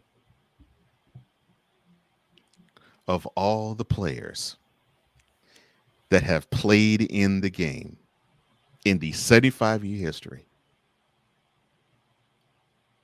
Bronsexuals, the NBA has said that Michael Jordan is more important than LeBron James.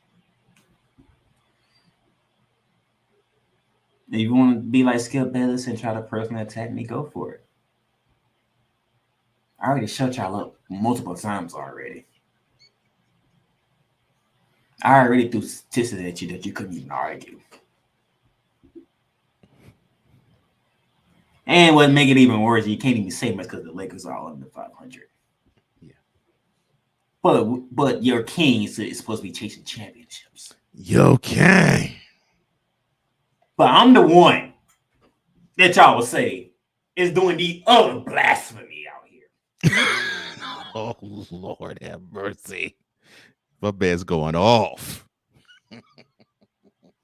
You know, how we do this? Oh, Giannis losing by 30 in game 7. KD getting swept in the first round. Joel Embiid choking in front of the home crowd. Steph Curry being carried all over the playoffs and the NBA Spartan Championship. Well, 4 of them with the Finals MVP. And Jokic getting brought us in the first round despite being a 2-time back-to-back league MVP. Right. But nevertheless, ladies and gentlemen, LeBron James is still the best basketball player in the world. All right, here we go. Cocaine's a hell of a drug. Bitch, are you for real? You cannot say filth, flying filth in front of people. I say flying filth.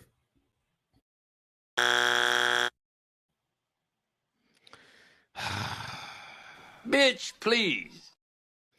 Unfortunately, I think bronzesexuals, you have smoked too many of these.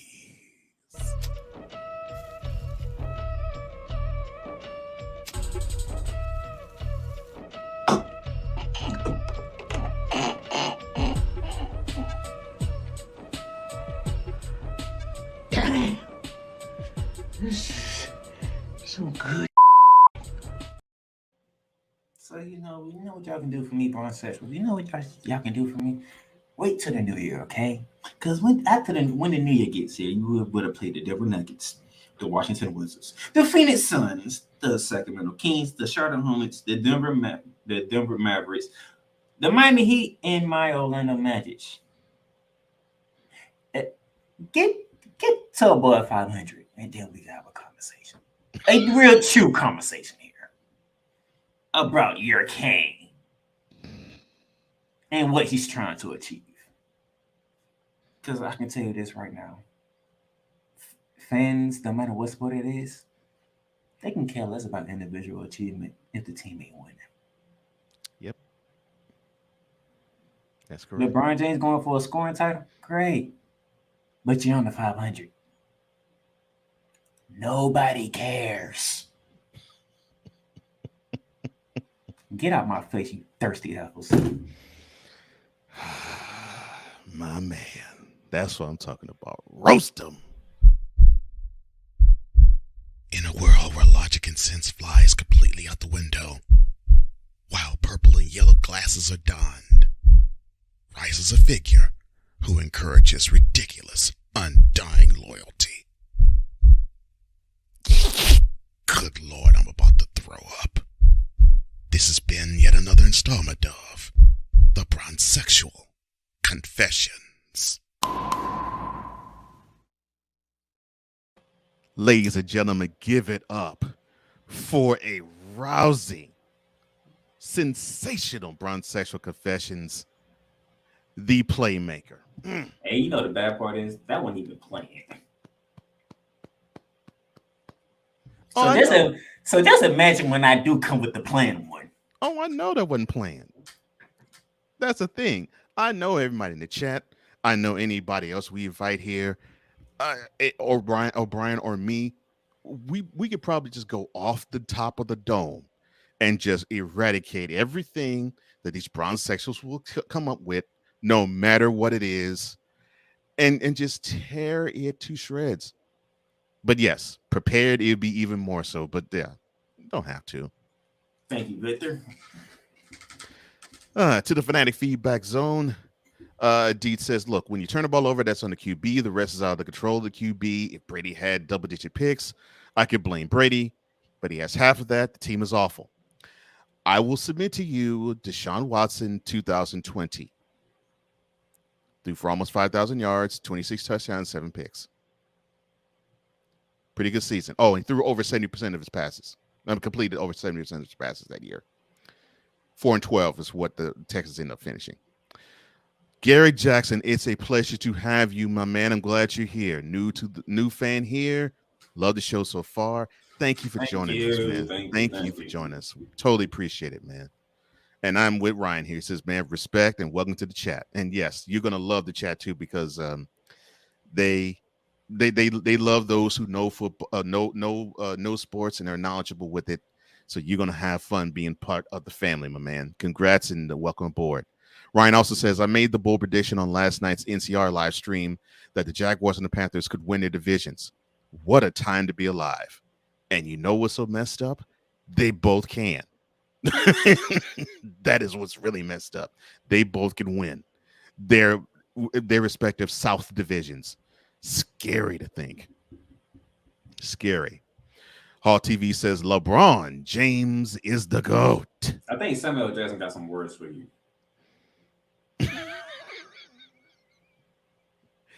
He knows me too well. I don't remember asking you a thing.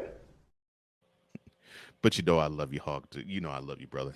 Victor says they're going to lose 20 games before they win 20 games. Yes, they are.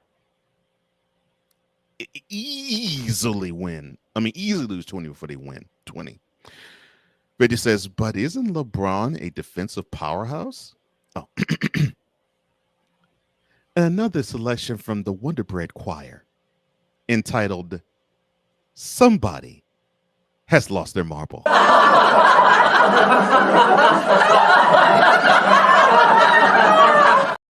Hey, Bishop, I think Victor's question needs to be answered. Oh, you want the Bishop to answer the question? Okay. Yeah. Bishop Bullwinkle, do you think LeBron James is a defensive powerhouse? Hell no. To the no, no, no. Hell to the no. Hell to the no. To the no, no, no. Listen. Oh my goodness. I love you, Bishop. Victor also says, ooh, Snowman told me about this. Yes, it basically talking about the awards that were named, especially Michael Jordan's being named the MVP. He says, Ray about to have a conniption. Hockey old labor room. And he says, that was amazing. Well done, playmaker. I could not agree more. Yes. I could not agree more. All right. Well, now I gotta deal with this foolishness that's coming up now. What foolishness? The foolishness that I gotta deal with is not all right. What foolishness? Oh Lord. Okay. You know how Ray gets. Well, that's true. That's true.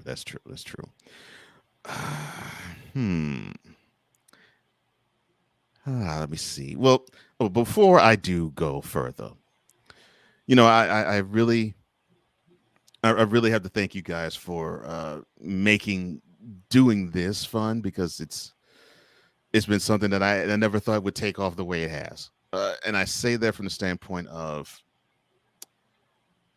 I really wanted to make this as ridiculous as it possibly can sound and look. Because when you see this ridiculousness, I just beam with absolute laughter. Maybe for some of the exception of Rod West's comments. Like this doesn't really it's not really directed to those like Hall TV who believes LeBron James is the greatest of all time. He doesn't believe that no other player exists. He does believe that others exist. He just thinks that LeBron's better, which I can accept.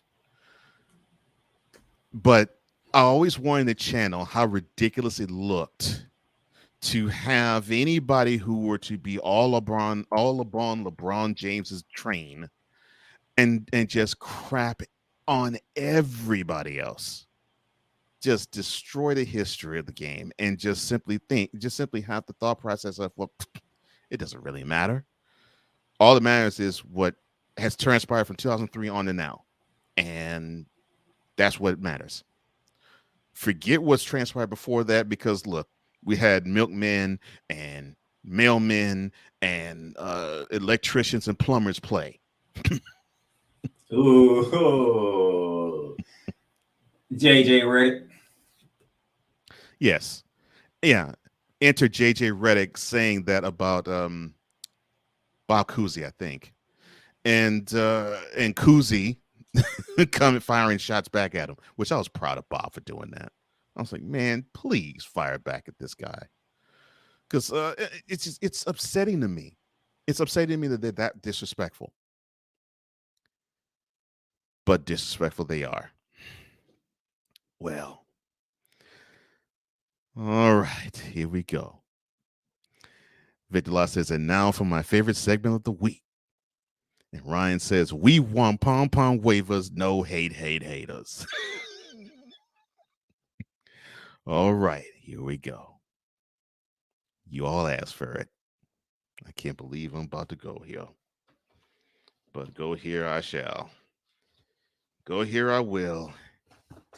And go here we are. Ray Ray Center will not be televised at this time, so that we can bring to you the following special presentation from LJPN.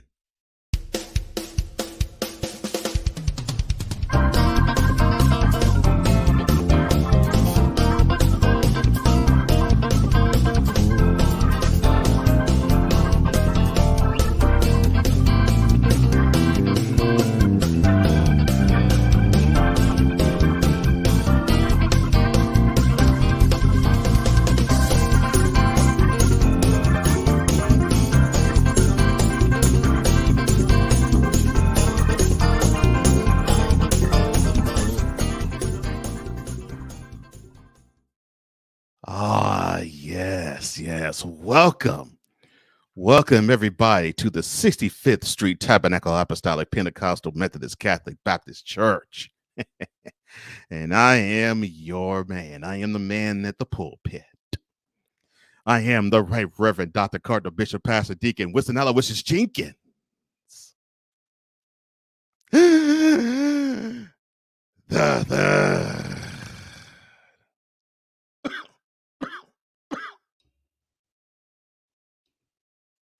Here to greet you all once again. I'm glad that you have walked through the doors of the 65th Street Tabernacle Apostolic Pentecostal Methodist Catholic Baptist Church, but we simply call it as the City Fifth. I'm so glad you're here. And at the City Fifth, we will get down to business. But before we do, a word from our sponsor. This edition of the LJPN is brought to you by Grimy Chapstick. No more chip and chap. And welcome back to the City Fifth. I'm so glad that you're here. And we're going to get to the Sorryman in a minute.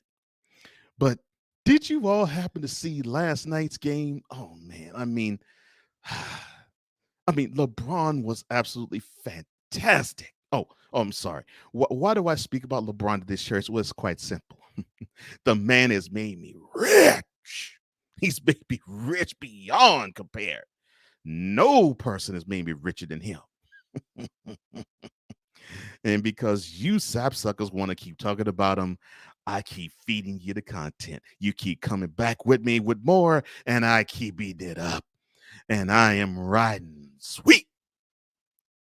I'm tipping on faux foes, switching on faux foes, dipping on faux foes, because all of you want me to be the man, because I'm all about LeBron and forget everything else and everybody else. And before I get to today's sermon, let's get to, what the heck does Ray call it? It used to be called the point assist total, but now he does this. He does a sound effect that I think it's like the brrr, I think it's something like that. But yeah. But the assist needed to surpass, what's that name? Mar Jixon? Who the heck is how does he spell these names? Mar Jixon. 161 assists that's needed to surpass Mar Jixon. I don't know who the heck that is. Okay. That is Mark Jackson. But he also says this assist needed to surpass Steve Nash. Oh, good Lord. This guy needs to be hooked on phonics. All right, 162. So whoever is Steve Nash, he passes him, and I think he'll be fifth on the all-time assist total. Steve Nash. And then points needed to dethrone. And Ray wanted me to say this specifically like this. Carissa Adila Jabilam. I'm like, oh Lord, okay, fine. 796. I excuse me, I don't know exactly what these players are. And he gave me other stuff too. Like he said the Larry Burr. And what is Usher? What is trash? What does that mean? Oh, okay, that's fine. Bill Rasa, trash. I don't understand what that means. And who is Shaquita O'Neal Carter? But Ray Ray says that's trash too. Yeah, Hockey O Labor Room, trash. Okay, who is Hockey O Labor Room? T Ducka. Good Lord, Ray needs to go back to first grade. Will Chamber of Commerce. Okay, Lord have mercy. That's sad. Toby Jordan clone. Oh my gosh, Ray's cold. Wow. And don't you dare even say that. Micah Jordan. Oh, wow. You supposed to be a bishop or reverend and all this stuff. How dare you say such blasphemous stuff? Carita Herbal Tea. I think I know who that is. Stephanie Corey. Oh, that's foul. That's cold. Give it nappy head. Oh my gosh. Why is he called a player nappy head? Oh wow, that's cold. Oh my goodness. Oh Lord. Maybe Ray preaching better than I could do. it. Goodness gracious. Wow. You did not just say that. You didn't just say that. Wow. I wish I wish it wasn't true, Booker T. I wish it wasn't true. But I guess it is. But we're gonna take another pause for the cause. When we come back, the Sorryman will commence. This Braun Session Confession is brought to you by Braun Joy Juice. Braun Joy Juice, the ultimate joy juice of Braun sexuals worldwide. Made with 100% organic seal milk. And I'm glad you have walked across the doors and traced through the entrance of the 65th Street Tabernacle Apostolic Pentecostal Methodist Catholic Baptist Church, otherwise known as the City Fifth. And here we go.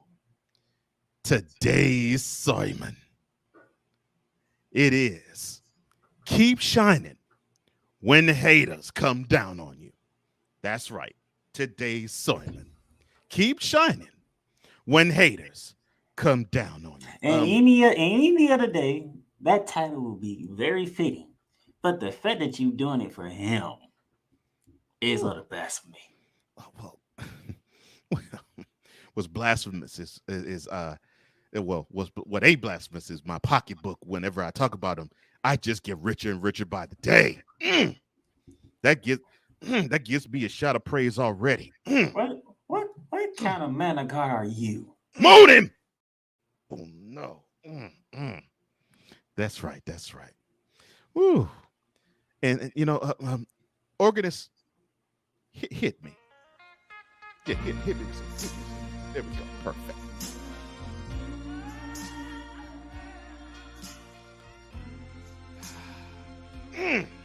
Well, hey. All right.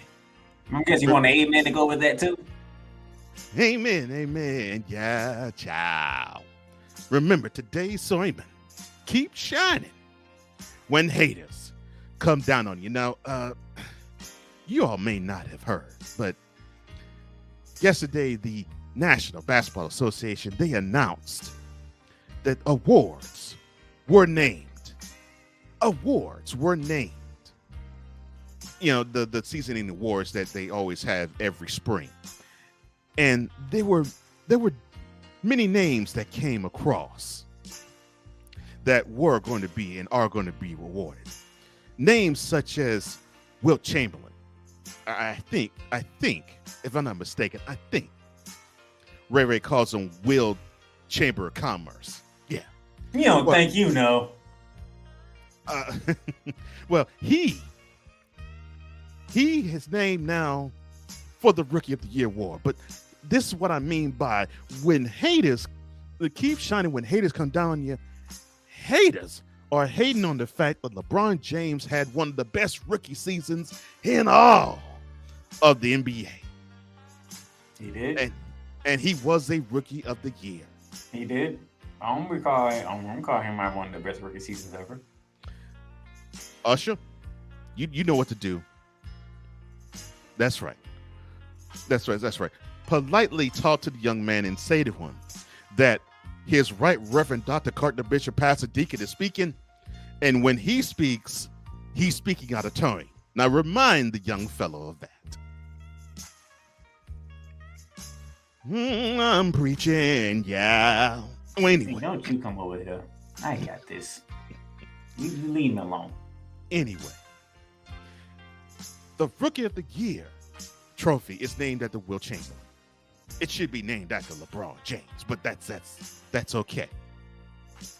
Then we have the Sixth Man of the Year.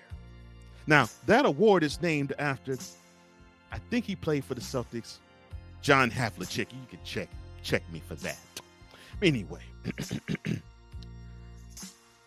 I know LeBron has never really been a sixth man, probably for the lone exception of when he was starting up in high school, maybe. But we all know that he's coming upon the twilight of his career. I said we know he's coming upon the twilight of his career. So you know he is going to be a better sixth man eventually than Vinnie Johnson, than Ricky Pierce, than Lou Williams. Lord have mercy. It reminds me, I need to go to Magic City. I need to get them wangs. Stay focused. I need to get them wangs. Hey, this ain't the time for you to be talking about food. Who's talking about food? I'm talking about that thigh's finger looking good. I'm sorry. Oh, Lord have mercy. Look, I had a flashback. Look here. You supposed to be a man of righteousness. What is wrong with you? Usher, I told you. Get on your job. When a punk is talking out of turn, and his Right Reverend Dr. Cardinal Bishop Pastor Deacon is speaking, his position is to shut up. Remind him of that, please. And if not, usher him out of the church. Now, as I was saying. Stay your butt over there. Don't you come over here. Now, as I was saying. He'll be better than all of them. He'll be better than Jamal Crawford. Because it is true that LeBron James will be playing until he's 45. Lord have mercy. The devil is a lie. He'll be playing till he's 45. Lord have mercy. The devil is a lie. Yeah, shot in my bones with that one. Preach, Pastor, and how. And then for the most improved player of the year, that award is named after George Mikan. Now, I'm somewhat educated in basketball. I'll tell you all. Many of you many of you lovers of the man that is behind me on the stained glass windows, you probably don't know who this man is, but he basically was the first superstar of the National Basketball Association. And he won 5 championships way back when, probably before your mom was born, for many of you. But LeBron James, from his first to his second year, showed vast improvement. The National Basketball Association is hating on this man. Hating. How? Hating. How? How could he not be appreciated for his improvement?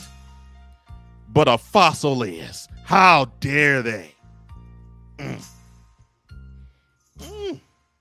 Look, I'm telling you, you better catch what I'm saying. You better catch what I'm throwing at. You better catch what I'm tossing. I'm starting to question your basketball IQ. And then there is the Defensive Player of the Year. Now it's named after Hakeem Olajuwon. I think Ray calls him Hockey or Labor Room.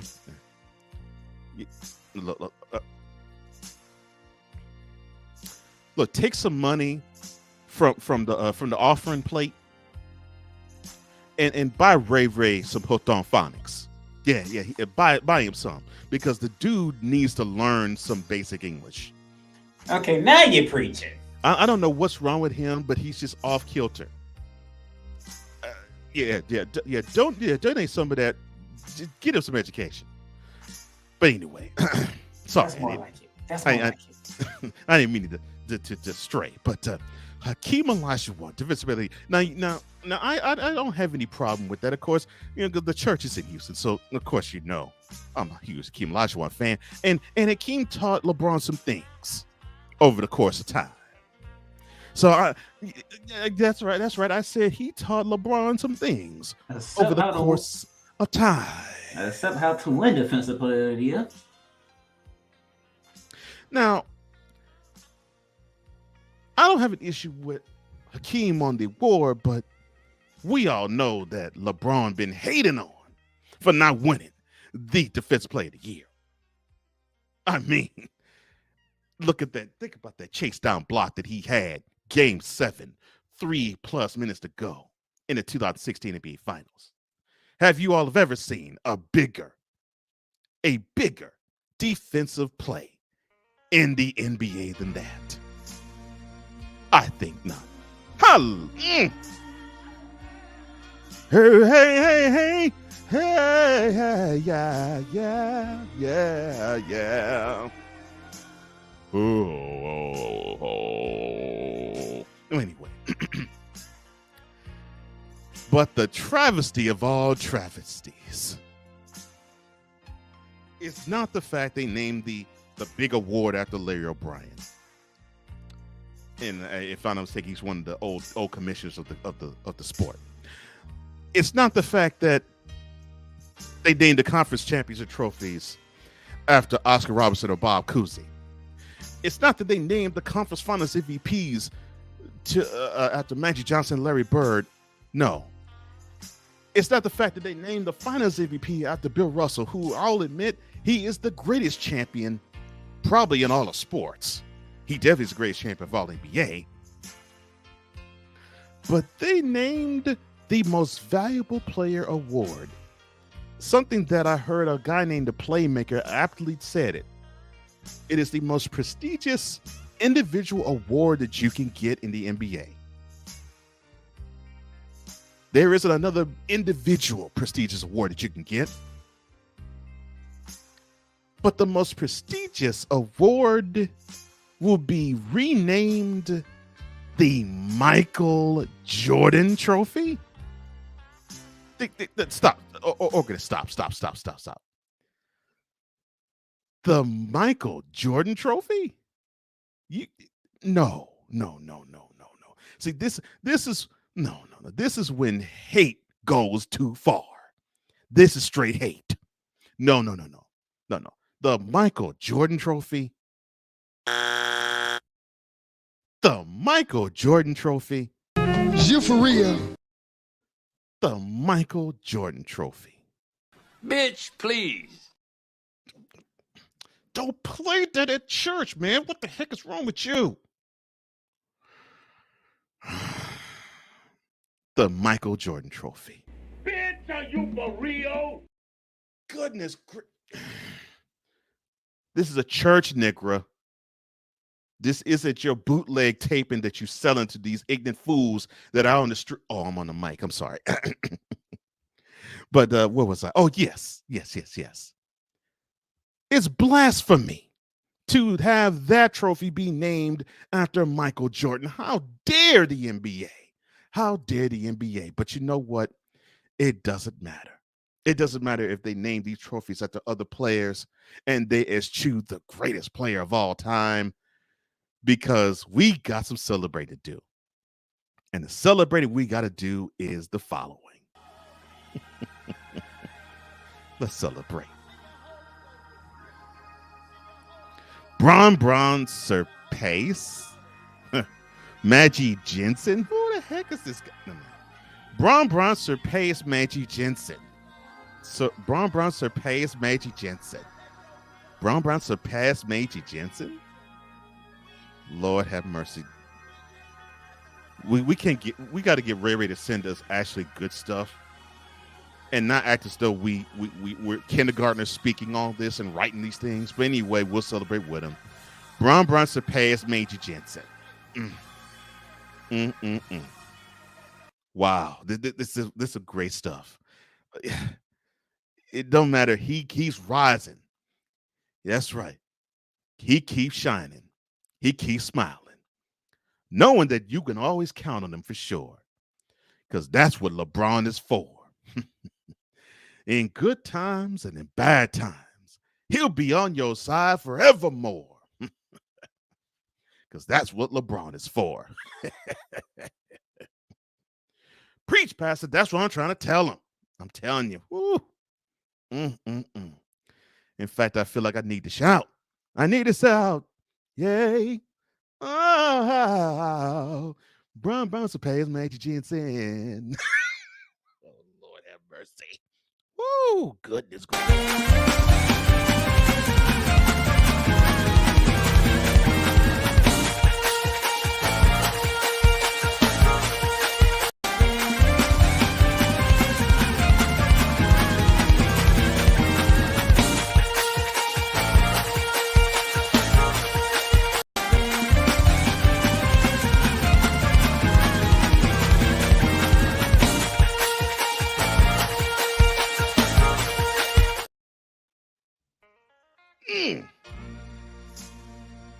Oh, Lord.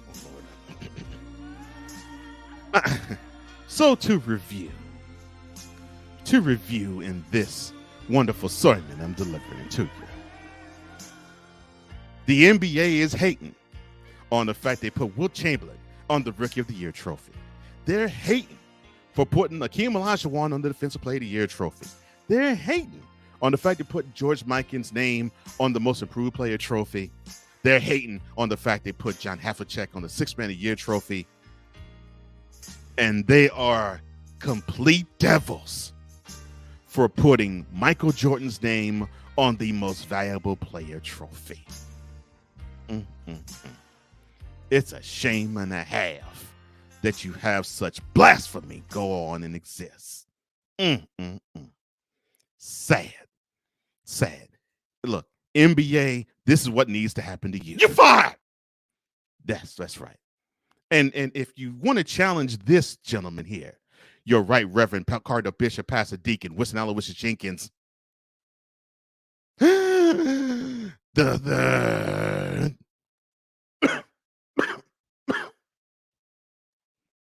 on such nonsense, mold him. That's what needs to happen to you. Well, if you feel so led to donate to the 65th Street Tabernacle Apostolic Pentecostal Methodist Catholic Baptist Church, otherwise known as the City Fifth, all you have to do is hit the Cash App. You know where to go.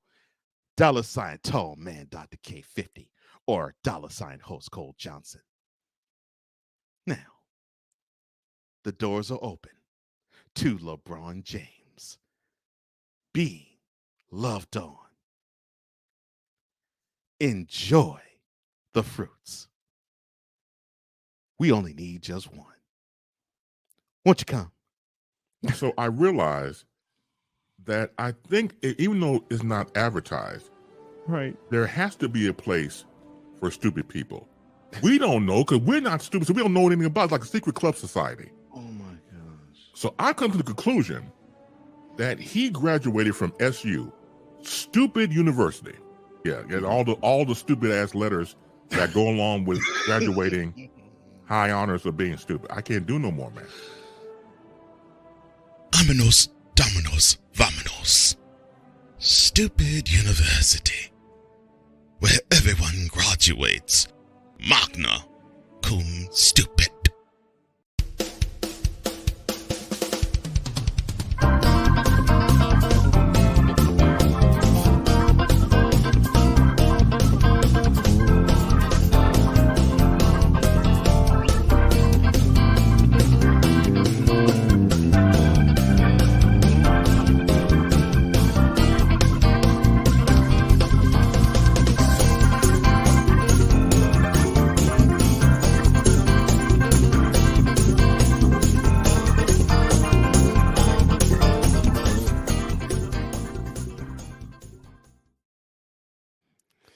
Oh, that was wonderful.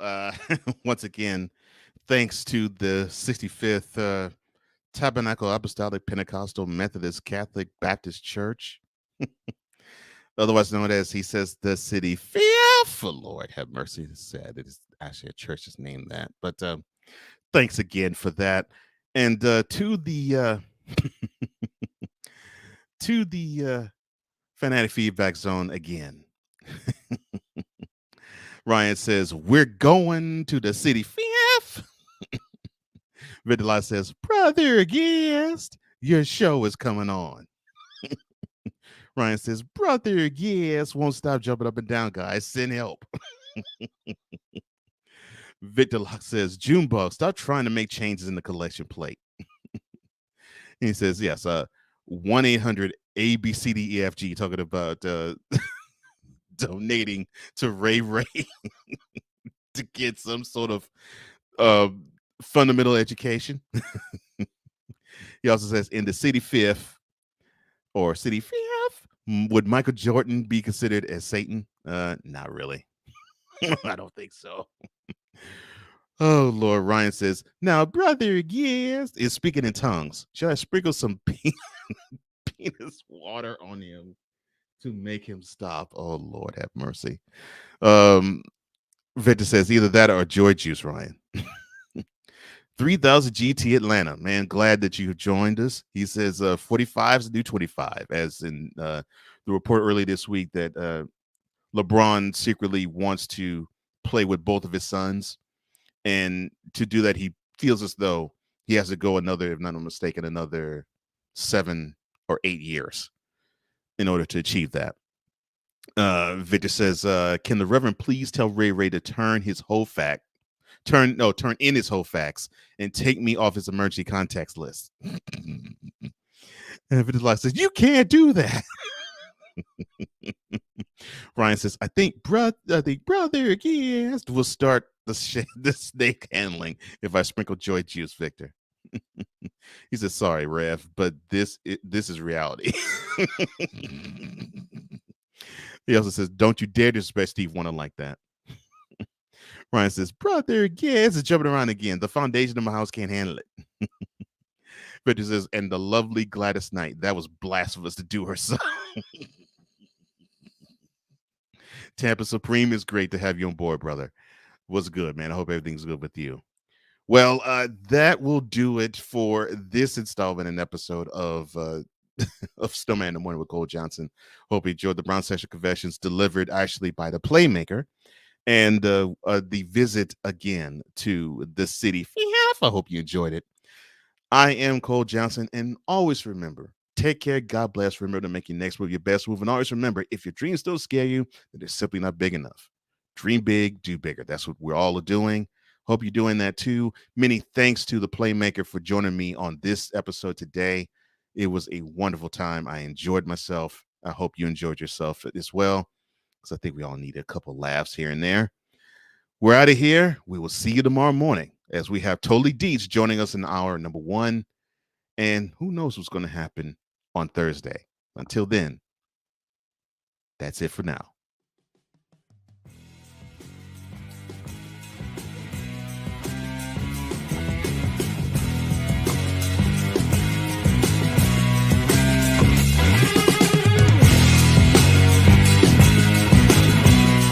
Thank you for tuning in to Snowman in the Morning with Cole Johnson, the hottest of hot takes and the coldest of cold, hard facts.